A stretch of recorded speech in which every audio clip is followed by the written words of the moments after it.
నమస్తే జైహో సక్సెస్ మంత్రాకి స్వాగతం. ఇవాల్టి జైహో సక్సెస్ మంత్రాలో మనతో పాటు మాట్లాడడానికి కార్పొరేట్ ట్రైనర్ అండ్ ప్రముఖ సైకాలజిస్ట్ నర్సింగ్ సునీత గారు ఉన్నారు. మేడంతో మాట్లాడదాం. నమస్తే మేడం. నమస్తే అండి. ఇవాల్టి మన టాపిక్ ఏమిటండి? Stress management. Stress management.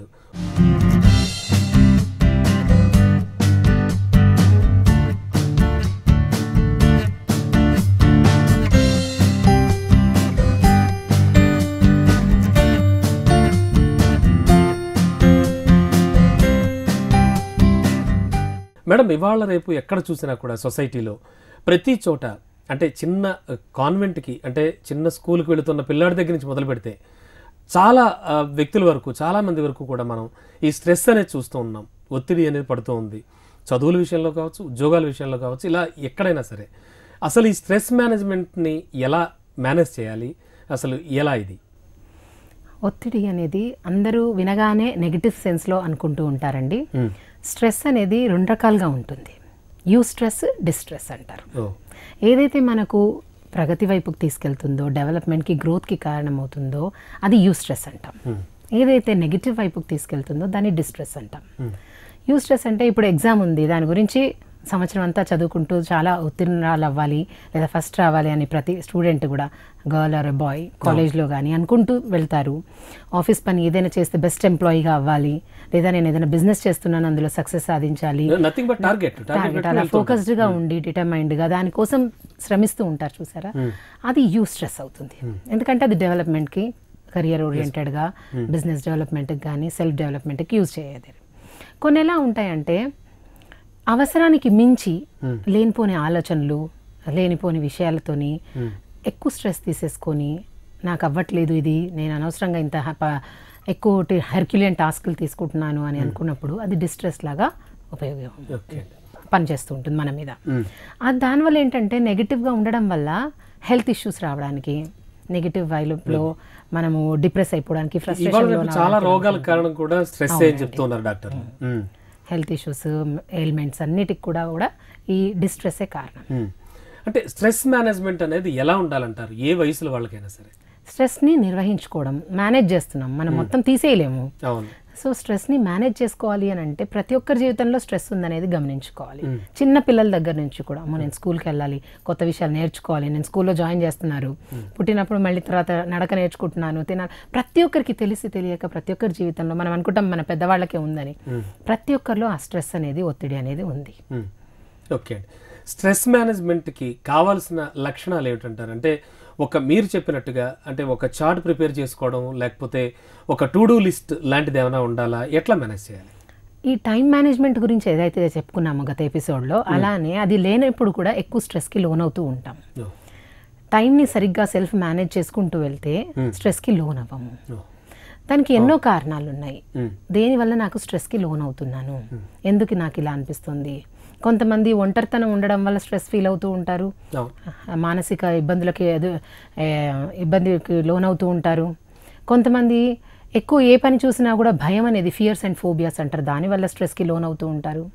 So first ఏంటంటే సెల్ఫ్ కాన్ఫిడెన్స్ని బూస్ట్ చేయాలి. మీరు ఇన్ని చేశారు, ఈ స్థాయికి వచ్చారంటే ఎన్ని అచీవ్ అయ్యారు, ఎవరు అనట్లేదు అన్నప్పుడు మనం ఒక లిస్ట్ ప్రిపేర్ చేసుకోవాలి. నేను అన్ని గతంలో ఏమేమి అచీవ్ చేసుకున్నాను అవన్నీ చూస్తున్నప్పుడు మనకు ఇంకా ఇంకా చేయాలని, ముందుకు వెళ్ళాలనిపిస్తూ ఉంటుంది. స్ట్రెస్ఫుల్గా ఫీల్ అవ్వం. ఇవన్నీ చేసినప్పుడు ఇది ఈజీ టు ట్యాకిల్ కదా అని అనిపిస్తూ ఉంటుంది అనమాట. సో అలా స్ట్రెస్కి కొన్ని మేనేజ్ చేసుకోవచ్చు. టైం మేనేజ్మెంట్ ద్వారా ఎప్పుడు కూడా పైలప్ టాస్క్లు పెట్టుకోకుండా, అన్ని పోస్ట్పోన్ చేయకుండా, అండ్ స్ట్రెస్ ఏ విషయాల్లో వస్తున్నాయి, నాకు ఇష్టం లేని పని వల్ల వస్తుందా, లేదా ఇష్టం లేని వ్యక్తుల్ని చూడడం వల్ల వస్తుందా, అనవసరంగా ఇష్టం లేని వ్యక్తుల్ని చూడడం వల్ల, మాట్లాడడం వల్ల వస్తుంటే అవాయిడ్ చేసేయచ్చు. లేదా ఓకే ఇది పార్ట్ ఆఫ్ లైఫ్, వీళ్ళతో ఉండడం తప్పనిసరి, ఇంట్లో వ్యక్తులు అవ్వచ్చు, ఆఫీస్లో అవ్వచ్చు, బిజినెస్లో అవ్వచ్చు, స్కూల్లో అవ్వచ్చు, ఇది part and parcel of my life, నేను చూడాలి, వాళ్ళతో కలవాలి, కానీ లైట్ తీసుకో, మనసులో మైండ్కి ఇన్స్ట్రక్షన్ ఇచ్చుకోవాలి. ఓకే వీళ్ళు ఏదైనా అన్నా కూడా పట్టించుకోవద్దు, నా పని నేను చేసుకోవాలి, వీళ్ళని తప్పనిసరిగా నేను కలవాల్సి వస్తుంది. కలవడానికి అవసరం లేదు, వాళ్ళని అవాయిడ్ చేయొచ్చు అన్నప్పుడు అవాయిడ్ చేసేసుకోవచ్చు. సో మనం మైండ్లో ఇన్స్ట్రక్షన్ ఇచ్చుకోవాలి, ఆలోచనలో పెట్టుకోవాలి, మన థాట్స్కి అలా డైవర్ట్ చేసుకోవాలి. And successful people in the world అంటే ప్రపంచంలో మన కళ్ళ ముందు, మన కాలనీలో, మన ఫ్యామిలీలో, మన మిత్రుల్లో సక్సెస్ఫుల్ పీపుల్ని చూసినప్పుడు వాళ్ళంతా కూడా ఈ స్ట్రెస్ మేనేజ్మెంట్ లేకుండా చాలా చక్కగా మేనేజ్ చేసుకుంటూ వెళ్ళారు అనుకోవచ్చు అంటారా? అవునండి, అది ప్రతి ఒక్కరిలో స్ట్రెస్ అనేది ఉంటుంది, కానీ మేనేజ్ చేసుకున్న వాళ్ళే సక్సెస్ఫుల్గా ఉంటారు అనమాట. ఎలా మేనేజ్ చేసుకోవాలనే దానికి టిప్స్ ఉన్నాయి. మనం ఎప్పుడైతే అలసట అనిపిస్తుందో కొంచెం బ్రేక్స్ అనేది తీసుకోవాలి. ఒక 5 minutes 2 minutes, లేదు రొటీన్ అయిపోయింది, ఆ బోర్డమ్ నుంచి కూడా బ్రేక్ తీసుకోవాలి. అందుకే చాలా మంది ఎక్కడైనా ఒక వెకేషన్స్కి, పిక్నిక్స్కి వాటికి వెళ్తూ ఉంటారు, ఫీల్డ్ ట్రిప్స్కి. అలా మనకు సూటబుల్ ఏ ప్లేస్కి వెళ్తే బాగుంటుంది, మన మైండ్ సెట్కి తగినట్టుగా ఆ ప్లేస్ ఎన్నుకోవచ్చు. ఎలాంటి వ్యక్తులతో మాట్లాడుతుంటే చాలా బాగా అనిపిస్తుంది, నేను అన్నీ మర్చిపోతున్నాను, అలాంటి వ్యక్తులని మాట్లాడుతూ, లేదా కొన్ని పిక్స్ మనం అంతకుముందు ఎంజాయ్ చేసిన moments, cheerful happy moments, joyful మూమెంట్స్ని ఆ పిక్చర్స్ని ఒకసారి ఆల్బమ్ తిరిగేసి చూసేయడం వల్ల ఆ స్ట్రెస్ని రిలీవ్ అవ్వచ్చు. రొటీన్ మొనోటనీ నుంచి బ్రేక్ అనేది తీసుకోవాలి, ఆ బోర్డమ్ నుంచి బయటకు రావాలి. కొంతమంది వాకింగ్కి వెళ్ళిపోతే ఈజీ ఫీల్ అయిపోతూ ఉంటారు, కొంతమంది లాంగ్ డ్రైవ్స్ వెళ్తా అంటారు. లాంగ్ డ్రైవ్స్ ఒక్కరినే వెళ్ళిపోతే చాలు, నేను ఇంకా ఇదైపోతాను, రిఫ్రెష్ అయిపోతాను. సో ఆ రీఎన్ఫోర్స్మెంట్, ఆ రీఎనర్జైజ్ చేసుకోవడానికి, రిజనరేట్ చేసుకోవడానికి ఏంటి మన ఇన్పుట్స్? ఒక్కొక్కరు యోగా, మెడిటేషన్, ఎవరి ఇంట్రెస్ట్లకు తగ్గట్టుగా వాళ్ళు ఆ మార్గాలను ఎన్నుకోవాలి. యోగా తీసుకోవచ్చు, మెడిటేషన్ తీసుకోవచ్చు, ఏది తీసుకున్నా పర్లేదు. కొంతమంది మొక్కలతో సమయం గడిపినప్పుడు కూడా వాళ్ళు ఫ్రీగా, రిలాక్స్డ్గా అనిపిస్తూ ఉంటుంది వాళ్ళకు. సో మన ఇంట్రెస్ట్లకు తగ్గట్టుగా ఆ మార్గాన్ని, స్ట్రెస్ని రిలీవ్ చేసుకునే మార్గాన్ని ఎన్నుకోవాలి. ఓకే మేడం, ఒక పని చేస్తూ పోతున్నప్పుడు, ఒకే పని మీద ఉన్నప్పుడు, ఆ పని బోర్ కొడుతున్నప్పుడు, ఆబ్వియస్లీ కొంతవరకు బోర్ కొడుతుంది. మరి ఇటువంటి సందర్భంలో అంటే స్ట్రెస్ ఎక్కువ పెరుగుతున్నప్పుడు ఆ పని నుంచి ఇంకో పని మీదకి మనసు పెట్టడం ద్వారా కూడా స్ట్రెస్ మేనేజ్మెంట్లో భాగమేనాది, దాన్ని ఎలా అర్థం చేసుకోవాలి? అవునండి, ఈ స్ట్రెస్ని మేనేజ్ చేసుకోవడం అంటున్నాం, తొలగించలేము కదా, ఎవరైనా అవాయిడ్ చేయలేము, డిలీట్ చేయలేము. కాబట్టి మొనాటనస్గా అనిపించింది, బోర్డమ్ అయింది, బ్రేక్లో ఒక 5 minutes కంటిన్యూస్గా మాట్లాడుతూ ఉన్నారు, కొంతమంది కంటిన్యూస్గా వర్క్ చేస్తూ ఉన్నారు, ఫైల్స్ అన్ని చూసి చూసి ఆ వాతావరణం, ఎన్వైరన్మెంట్ నుంచి కొంచెం బ్రేక్ తీసుకోవచ్చు. కెఫెటేరియాకి వెళ్ళొచ్చు, లేకపోతే 5 minutes వాక్ వెళ్ళొచ్చు, లేదా విజువలైజ్ చేసుకోవచ్చు, వీలైనది ఏదైనా కూడా. అంటే అక్కడ ఏవైతే కోఆపరేట్ చేస్తాయో ఆ ఎన్వైరన్మెంట్ని, వాటిని ఆధారం చేసుకొని వాళ్ళు బ్రేక్ తీసుకోవచ్చు. ఏది కుదరని పక్షంలో విజువలైజింగ్ అని అంటాము, కళ్ళు మూసుకొని ఏదైతే నచ్చిన అంశాలు ఉన్నాయో, నచ్చినవి ఉన్నాయో అలా తీసుకోవచ్చు. లేదా కొంతమంది ఒక స్మాల్ న్యాప్ తీసుకోవడం ద్వారా కూడా రీఎనర్జైజ్ అవుతారు. లేదా ముద్రాస్, ఇలాంటి వాటి మీద కూడా రీఎనర్జైజింగ్ యువర్ సెల్ఫ్. అందులో ఏది ప్రిఫరబుల్, మనకి ఏది వచ్చు, ఏది ఇంట్రెస్ట్ ఉన్నది, వాటిని తీసుకోవడం ద్వారా మిగతా అంతా ఆ బ్రేక్ 5 నిమిషాలు అనిపిస్తుంది, 5 నిమిషాలు వీళ్ళు వేస్ట్ చేస్తున్నారు అనిపిస్తుంది, కానీ మిగతా టైంలో ప్రొడక్టివ్గా, ఇంకా ఎఫిషియన్సీతో ఎఫెక్టివ్గా వర్క్ చేస్తూ ఉంటారు. ఎందుకంటే దెన్ లెర్న్డ్ స్ట్రెస్ మేనేజ్మెంట్ అనమాట. అంటే ఇప్పుడున్నటువంటి కండిషన్లో, ఇప్పుడున్న ఈ యుగంలో, ఈ ప్రపంచంలో, ఈ టెక్నాలజీ ప్రపంచంలో స్ట్రెస్ మేనేజ్మెంట్ అనేది ప్రతి వయసుల వాళ్ళకి కూడా అవసరం అంటారా? అవునండి, ఇప్పుడు పిల్లల గురించి చూసాము, ఎంప్లాయీస్, బిజినెస్ పీపుల్ గురించి చూసాము, ఏజ్డ్ వాళ్ళు కూడా ఉంటారు. వాళ్ళు కూడా ఎవరు పలకరించట్లేదు, ఏం అవ్వట్లేదు, నన్ను పట్టించుకోవట్లేదు, నా ప్రీవియస్ పాస్ట్ లైఫ్ చూస్తే ఎలా ఉండేది, ఇప్పుడు నేను ఎలా అయిపోయానని, అది కూడా ఒక ఒత్తిడికి కారణమైపోతూ ఉంటుంది. సో వాళ్ళు కూడా ఎప్పుడు యాక్టివ్గా ఉండేలా చూసుకోవాలి. వాళ్ళ ఏజ్ వాళ్ళతో సర్కిల్ అనేది నిర్మించుకోవాలి. వాకింగ్కి వెళ్ళొచ్చు, గ్యాదరింగ్స్, అంతకుముందు వాళ్ళు ఎక్కువ పీపుల్తో ఉండొచ్చు, ఇప్పుడు ఎవరు పట్టించుకోవట్లేదని కాకుండా వాళ్ళని కూడా వాళ్ళకి ఎలా టైంని యూటిలైజ్ చేసుకోవాలి, వాళ్ళ ఏజ్ వాళ్ళతో కావచ్చు, ఇంకెవరైనా అవైలబుల్ ఉన్నారు వాళ్ళతో సమయం గడపడము, దాని ద్వారా కూడా స్ట్రెస్ తీసేసుకోవచ్చు. అండ్ కొంతమంది ఏంటంటే చిన్న పిల్లలతో గడుపుతూ ఉన్నప్పుడు స్ట్రెస్ రిలీవ్ అవుతూ ఉంటుంది, వాళ్ళ ముద్దు ముచ్చట్లు చూసి హ్యాపీ ఫీల్ అవుతూ ఉంటారు. లేదా పెట్ యానిమల్స్తో ఉన్నప్పుడు కూడా, పెట్స్తో, ఇంట్లో పెట్స్ ఉన్న వాళ్ళు కూడా చాలామంది studies have revealed heart attacks రావు అని అంటారు అనమాట. సో ఇవన్నీ కూడా మనకు ఎలా టైం బెస్ట్ యూటిలైజేషన్ చేసుకోవాలి, ఎలాంటి వాతావరణం నాకు ఇష్టము, అలాంటి వాతావరణంలో నేను ఎక్కువ సమయం గడపాలి అనుకునేలాగా ప్లాన్ చేసుకోవాలి. ప్రతి వ్యక్తి కూడా తనకి తాను స్ట్రెస్ మేనేజ్మెంట్ అవసరం అని చెప్పి ఎప్పుడు గ్రహిస్తాడంటారు. అతను అంటే ఆ గ్రహించేసరికి జరిగిపోయే నష్టం జరగకుండా తను ఏం చేస్తే బెటర్ అంటారు? సో మనం ఎప్పుడు స్ట్రెస్కి లోన్ అవుతున్నాము అని గ్రహించుకోవడం ఫస్ట్ పాయింట్. ఎప్పుడు విసుగ్గా, కోపం ఎక్కువ వస్తూ ఉంది, మన మీద మనకు విసుగు వస్తుంది, అందరి మీద అరిచేస్తున్నాము, రిలేషన్స్ దెబ్బతింటున్నాయి, ఇలా ఏమన్నా జరిగినప్పుడు this is the point. Over stress అయిపోతున్నారు, అందుకని మీరు మేనేజ్ చేసుకోలేక ఇలా అరుస్తున్నారు, లేదా మిమ్మల్ని మీరు తిట్టుకుంటున్నారు, విసుగు, తొందరగా అలసట, ఫిజికల్ ఆర్ మెంటల్ ఫెటీగ్ అనిపిస్తోంది, వేరే వాళ్ళతో ఘర్షణకు లోన్ అవుతున్నారు, ఇవి సిమ్టమ్స్. వీటిని ఓవర్కమ్ అవ్వాలి అనుకున్నప్పుడు నాకు ఏంటి రీజన్స్ బిహైండ్ మై స్ట్రెస్ అది గ్రహించుకోవాలి. సెల్ఫ్ అనాలిసిస్ అనేది చేసుకోవాలి. ఇవాల్యుయేట్ చేసుకున్న తర్వాత ఓకే, నేను కంటిన్యూస్ ఇలా 1 వీక్ కన్నా నేను ఎక్కువ చేయలేకపోతున్నాను, సో 1 డే బ్రేక్ తీసుకోవాలి. లేదా నేను కంటిన్యూస్ 12 అవర్స్ ఉంది నా దాంట్లో, నేను చేయలేకపోతున్నాను. కొంతమంది కూర్చునే ఉద్యోగాలే ఉంటాయి, కొంతమంది నిల్చునేవే ఉంటాయి. సో చేంజ్ కోసం అనేసి కూర్చోవడము, లేదా ఒక బ్రిస్క్ వాక్ తీసుకోవడము, లేదా కంటిన్యూస్ వాటర్ తీసుకోవడము, లేదా చేంజ్గా 1 వీక్ ఒకసారి ఉన్నప్పుడు బయటకు వెళ్ళే పరిస్థితి ఉండదు. సో రొటీన్గా ఉండేదానికన్నా కూడా కంటిన్యూస్ మనము మొబైల్స్ కానీ, స్క్రీన్స్, టీవీ, ల్యాప్టాప్స్, కంప్యూటర్స్ చూస్తూ ఉన్నాము. అలా కాకుండా ఇంట్లో క్లెన్లీనెస్ మెయింటైన్ చేసుకున్నట్టు అవుతుంది. మనం బట్టలు కానీ, కబోర్డ్స్ కానీ, ఇంకేమైనా వస్తువులు కానీ అన్నీ కూడా నీట్గా చేసుకుంటే ఫ్రెష్ ఎనర్జీ వస్తుంది, పాజిటివ్గా వర్క్ అవుతుంది, చేంజ్ ఫ్రమ్ ద మొనాటనీ కూడా అవుతూ ఉంటుంది. దానివల్ల కూడా స్ట్రెస్ అనేది రిలీవ్ అవుతుంది. అండ్ ఎప్పటి పనులు అప్పుడు చేసుకుంటూ పోతే కూడా ఎక్కువ ఒత్తిడికి లోనవ్వము.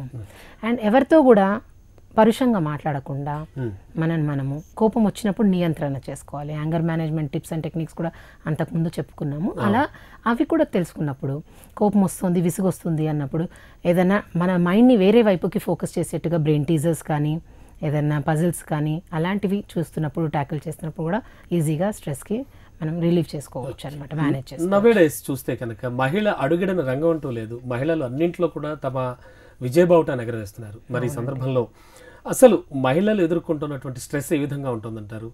వాళ్ళు ఆ స్ట్రెస్ రిలీఫ్ ఎలా చేసుకుంటే బెటర్ అంటారు? అంటే ఈ నథింగ్ బట్ అంటే ప్రతి పనిలో కూడా ఏదో ఒక ఆటంకం, ఏదో ఒక అడ్డంకి, వాళ్ళు ఎలా స్ట్రెస్ మేనేజ్మెంట్ చేసుకుంటే బెటర్ అంటారు? మనకు నచ్చిన అంశం ఇది. ఇందులో రకరకాల థెరపీస్ ఉంటాయి. మ్యూజిక్ థెరపీ అంటారు, అరోమా థెరపీ అంటారు. సో మనకు నచ్చిన ఫ్రేగ్రెన్స్ ఏదైనా ఉందా, అదే కర్చీఫ్లో పర్ఫ్యూమ్ లాగా వాడుకోవడము, నచ్చిన కలర్ ఏదైతే ఉందో దాన్ని చూసుకోవడము, తీసుకోవడము, ఏదైతే స్మెల్ అనుకున్నామో ఫ్లవర్, మన ఇంటి వాతావరణాన్ని, మనం పని చేసే వర్క్ ప్లేస్లో కూడా అలాంటివి అన్నీ కూడా ఇష్టమైన వాటితో సమకూర్చుకోవాలి. అవి పిక్సే అవ్వచ్చు, డెకరేషన్, ఇంటీరియర్ డెకరేషన్ పీసెసే అవ్వచ్చు, మన ఫ్యామిలీ ఇష్టమైన వ్యక్తులదే అవ్వచ్చు. మొబైల్లో కూడా స్క్రీన్ సేవర్గా చాలామంది పెట్టుకుంటుంటారు. అలాంటి వల్ల కూడా ఏ క్షణంలో అయితే మనం ఒత్తిడి అనిపిస్తుందో వాటిని చూసుకోవడం వల్ల ఆ ఒత్తిడి నుంచి రిలీవ్ అవుతాం. అండ్ పార్ట్ ఆఫ్ లైఫ్, మన లైఫ్ ఏంటి, మన రెస్పాన్సిబిలిటీ ఏంటి, అకౌంటబిలిటీ ఏంటి, ఏ రకంగా నేను చేయాలి, ఇవన్నీ నేను ఓవర్కమ్ అవ్వలేను. నా రెస్పాన్సిబిలిటీ అనుకున్నప్పుడు తప్పనిసరిగా నేను చేయాలి, ఇష్టపడి చేయాలి, అది కష్టపడి చేయకుండా.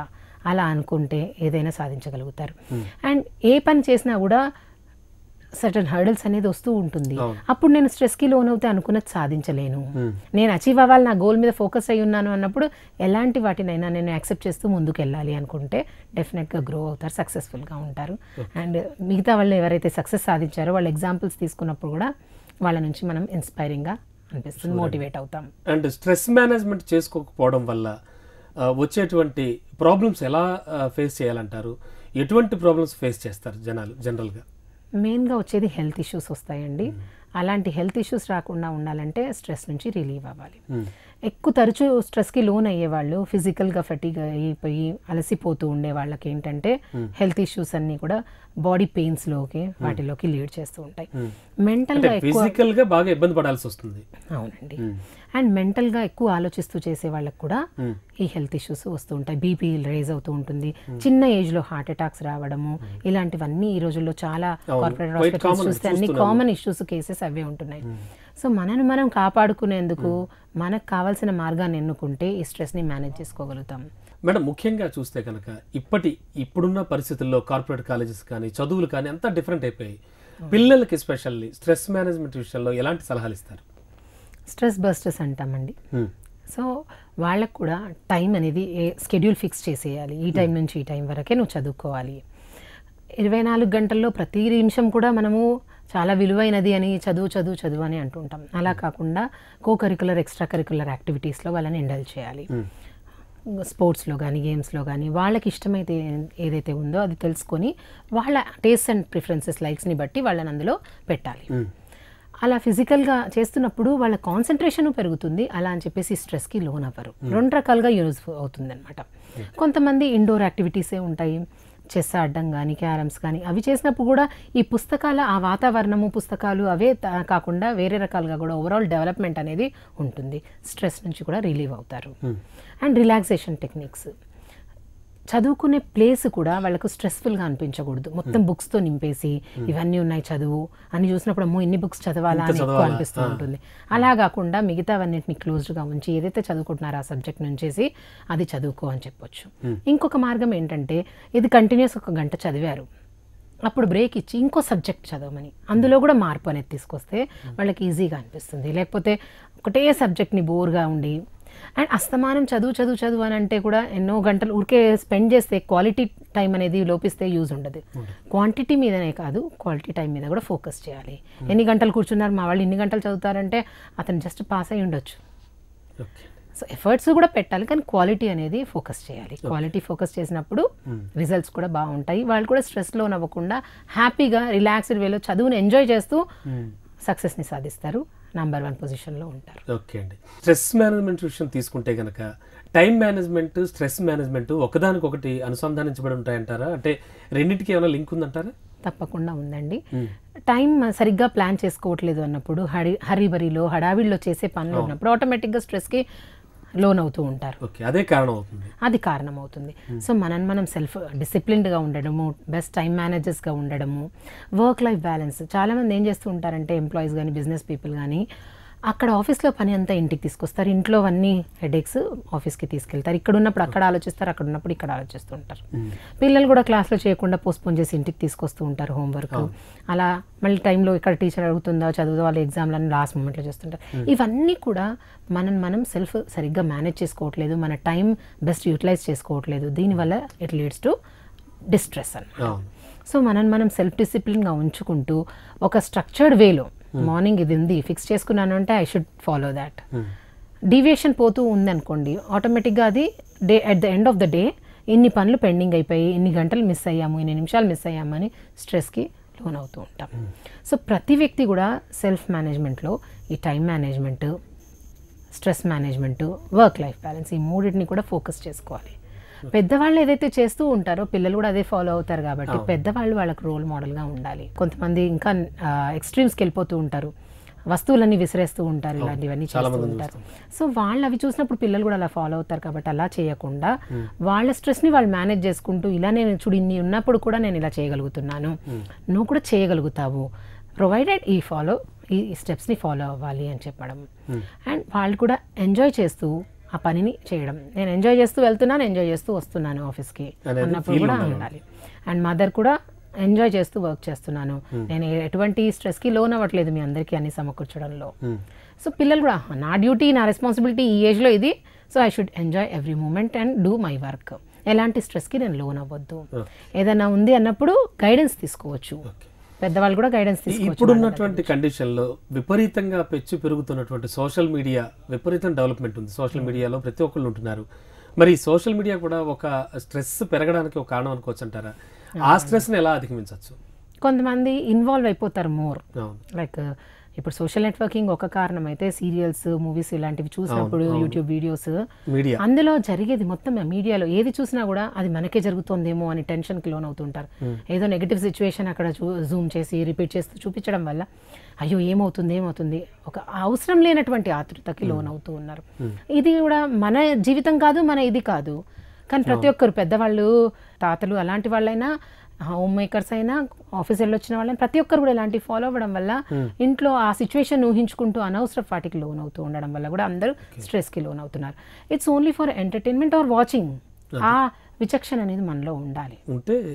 ఇన్వాల్వ్ అయిపోయి అందులోనే మనకే అవుతుంది, ఏదో జరుగుతుంది అన్నట్టు చేసేసుకొని సీరియస్గా తీసుకుంటే ఆటోమేటిక్గా హైపర్ టెన్షన్, లేనిపోని అండ్ అది చూస్తూ కూడా తినేస్తూ ఉంటారు, ఓవర్ ఈటింగ్ కూడా చేస్తూ ఉంటారు. స్ట్రెస్కి లోన్ అయినప్పుడు కూడా చాలా మంది ఓవర్ ఈటింగ్, అండర్ ఈటింగ్ కూడా చేస్తూ ఉంటారు. 2 రకాలుగా అవుతూ ఉంటుంది. కొంతమంది అలూఫ్ అయిపోతూ ఉంటారు, సోషల్గా ఎవరితో మిక్స్ అవ్వరు. అప్పుడు కూడా గమనించుకొని వాళ్ళను రైట్, ఎవరైనా ఫ్యామిలీ మెంబర్లో అయి ఉండొచ్చు, వాళ్ళని మనం సరైన దారిలోకి తీసుకురావాలి. వాళ్ళకి స్ట్రెస్ మేనేజ్మెంట్ టెక్నిక్స్, టిప్స్ చెప్పాలి. ఓకే, ఒక పొజిషన్లో ఉన్నవాళ్ళు, అంటే ఒక ఇన్ఛార్జ్ స్థాయిలో ఉన్నవాళ్ళు, సూపర్వైజర్ స్థాయిలో ఉన్నవాళ్ళు, లేకపోతే ఒక టీమ్ లీడర్ స్థాయిలో ఉన్నవాళ్ళు, ఇలాంటి వాళ్ళకి స్ట్రెస్ మేనేజ్మెంట్ ఏ స్థాయిలో ఉండాలంటారు? ఎలా మేనేజ్ చేసుకోవాలి వాళ్ళు? వాళ్ళ దినచర్యని పక్కాగా ప్లాన్ చేసుకోవాలి. ఈ యోగా కానీ, మెడిటేషన్ కానీ, వాకింగ్ కానీ, జిమ్కి వెళ్ళడం ఏది ఉందో అది కంపల్సరీగా ఫాలో అవ్వాలి. వాళ్ళ స్ట్రెస్ ఇతరుల మీద స్ట్రెస్ అవ్వకుండా చూసుకోవాలి. అండ్ ఇతరుల వాళ్ళ ఏవైతే సబార్డినేట్స్ ఉన్నారో వాళ్ళందరి వర్క్లో అవ్వలేదు అనగానే అది ఓన్గా ఫీల్ అయిపోయి రెస్పాన్సిబిలిటీ అకౌంటబిలిటీ ఉండాలి. At the same time stress తీసుకోకూడదు. ఫాలో అప్ చేసుకుంటూ చెక్ చేస్తూ అయ్యిందా లేదా అనేది ఆన్సరబిలిటీ వాళ్ళ నుంచి టేకప్ చేస్తూ ఉండాలి. ఇవి ఇన్స్ట్రక్షన్స్ ఇచ్చాను, ఈ టైంలోపు మీ నుంచి ఇది ఎక్స్పెక్ట్ చేస్తున్నాను, so I'm there to help you, guide you, కానీ ఈ టైంలోపు మీరు అవ్వకపోతే మాత్రం we're answerable to someone else. ప్రతి ఒక్కరు వెనకాల వెళ్ళి వీళ్ళకి చేయడం రాదు నేనే చేస్తాను అంటూ ఇన్వాల్వ్ అయ్యే వ్యక్తులు కూడా ఉంటారు. ఈ పని చేయాలి ఆ పని చేయాలి, రెండు పనులు చేసినప్పుడు వాళ్ళకు స్ట్రెస్ ఎక్కువైపోతుంది అనమాట. అలా అవాయిడ్ చేసి వాట్ ఐఎమ్ మెంట్ ఫర్, ఆ రోల్ క్లారిటీ అనేది ఉండాలి ప్రతి ఒక్కరికి కూడా. వీళ్ళకి తప్పు చెప్పినప్పుడు దే ఆర్ ఏబుల్, అంటే ఇతరుల మీద కూడా విశ్వాసం అనేది ఉండాలి. ట్రస్ట్ దెమ్, ఫస్ట్ గైడెన్స్ ఇవ్వండి, చేస్తారు, వాళ్ళకి ఎబిలిటీ ఉంది, ఏదైనా ఉంటే గైడెన్స్ ఇవ్వండి అంతే తప్ప ఆ రోల్ నేనే చేస్తాను ఈ రోల్ నేనే చేస్తాను అన్నప్పుడు ఆటోమేటిక్గా స్ట్రెస్ ఎక్కువైపోతుంది అనమాట. చివరిగా ఒక ముక్క చెప్పండి, అంటే స్ట్రెస్ మేనేజ్మెంట్ అనేది ఇప్పుడున్న కండిషన్లో, ఇప్పుడు సమాజం ఉన్న కండిషన్లో, ఈ సోషల్ మీడియా కానీ ఈ టెక్నాలజీ డెవలప్మెంట్ ఉన్నటువంటి సిచ్యువేషన్స్లో ప్రతి ఒక్కళ్ళకి కూడా అవసరమే అంటారా స్ట్రెస్ మేనేజ్మెంట్? ఫైనల్గా స్ట్రెస్ మేనేజ్మెంట్కి ఎలాంటి సూత్రాలు చెప్తారు ఎవరికైనా సరే? అందరికీ అవసరమేనండి. లేకపోతే ఏమవుతుందంటే అందరు కూడా అనవసరంగా నెగిటివ్ దాంట్లోకి వెళ్ళిపోతారు. ఓవర్ స్ట్రెస్ అయిపోయి హెల్త్ ఇష్యూస్ లేదా రిలేషన్షిప్స్ బ్రేక్ అవ్వడానికి ప్రధానంగా హెల్త్ ఇష్యూస్ ఎక్కువ వస్తాయంటారు. అవునండి. So stress management techniques tips ప్రతి ఒక్కరికి అవసరం. సో మనకు కావాల్సిన రీతిలో మనకి ఏ స్ట్రెస్కి లోన్ అవుతున్నాం, ఫిజికల్ స్ట్రెస్సా మెంటల్ స్ట్రెస్సా, అది యూ స్ట్రెస్ ఉంటే యాక్సెప్టబుల్, కంటిన్యూ, నో, ఎందుకంటే అది మనకు నెక్స్ట్ లెవెల్కి తీసుకెళ్తుంది, గ్రోత్ అండ్ డెవలప్మెంట్ ఇస్తుంది. డిస్ట్రెస్ ఉంది అంటే తప్పనిసరిగా బ్రేక్ తీసుకోవడము, రిలాక్స్ అవ్వడము, మన ఓన్ వేస్లో, అది స్ట్రెస్ బస్టర్స్ రూపంలో అవ్వచ్చు, రిలాక్సేషన్ టెక్నిక్ వల్ల అవ్వచ్చు, అరోమా థెరపీ వల్ల అవ్వచ్చు, యోగా థెరపీ, రకరకాల థెరపీస్ వల్ల. సో మనకు పాసిబుల్ ఏంటి, మనకున్న రిసోర్సెస్ వల్ల ఏదైతే పాసిబుల్ ఉంటుంది, మనకున్న టైం వల్ల అది కేటాయించుకొని దాని మీద ఫోకస్ చేయడము. సో స్ట్రెస్ని అవాయిడ్ చేయలేము, మేనేజ్ మాత్రం చేసుకుంటాము. మేనేజ్ చేసుకుంటే తప్పనిసరిగా సక్సెస్ఫుల్గా with all established rapport and relation అందరితో కలిసిమెలిసి హ్యాపీగా ఉంటూ లైఫ్ లీడ్ చేస్తూ స్ట్రెస్ని మేనేజ్ చేసుకుంటాము, హ్యాపీగా ఉంటాము. థ్యాంక్ యూ సో మచ్ అండి. స్ట్రెస్ మేనేజ్మెంట్ ఎలా చేసుకోవాలో చాలా చక్కగా వివరించారు ప్రేక్షకులకి. థ్యాంక్ యూ సో మచ్ అండి. థ్యాంక్ యూ అండి.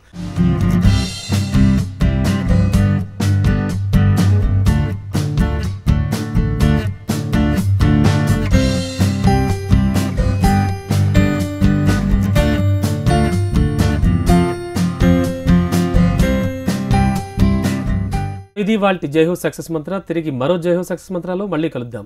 చూస్తూనే ఉండండి హెచ్ఎం టీవీ.